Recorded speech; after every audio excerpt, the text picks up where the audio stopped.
Монголын хос татлын ихтэйчүүдийн шгшөөг за анх удаагаас татлын Астын орны төвцөө гадаад талбайн төвлөр зохион байгуулагдаж байна. Монгол улсад өчигдөр хотод талбайн төвлөр Астын оршид уралдах төвцөө анх удаагаас зохион байгуулагдсан. 2 жил нэг удаа хос татлын Астын орны төвцөө зохион байгуулагддаг боломжтой.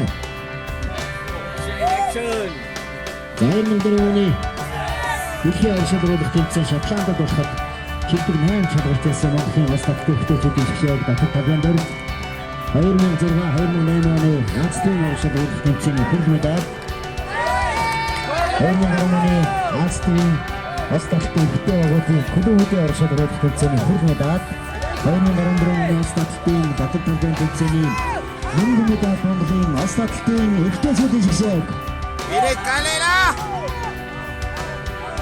Go, go, go!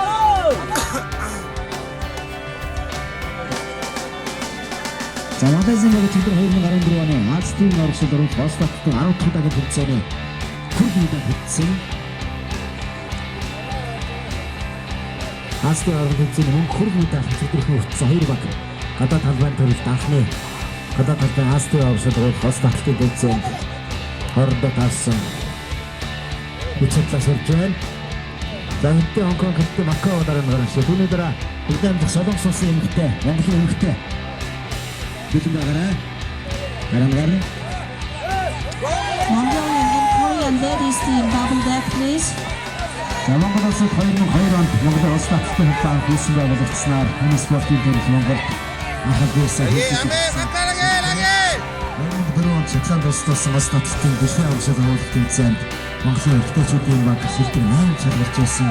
Ингээд төжөөжсэн яг түүний дараа 2008 оны Астын оршид уралдах тэмцээнээс хөл медаль 2010 онд болсон Астын клубын оршид уралдах тэмцээнд Монголын улс татлын ихтэйчүүдийн шгшөө хөл медаль хүчээр төжөөжсэн төгтөн. Харин өчигдөрхөн болсон Японы болсон улс татлын Астын оршид уралдах 10 удаагийн тэмцээнд батар хатан тэр мөнгө медаль хөтлөж амжилттай ихэлсэн.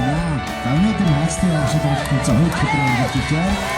За бүгд онцлогтой очиад анхудаа Астын батар хатан Астын 10 удаагийн тэмцээнд байгуулагдаж байгаа. Өнөөдөр Астын оршид тэмцээн 2 өдөр гадаад талбай Астын оршид уралдах тэмцээн анхудаа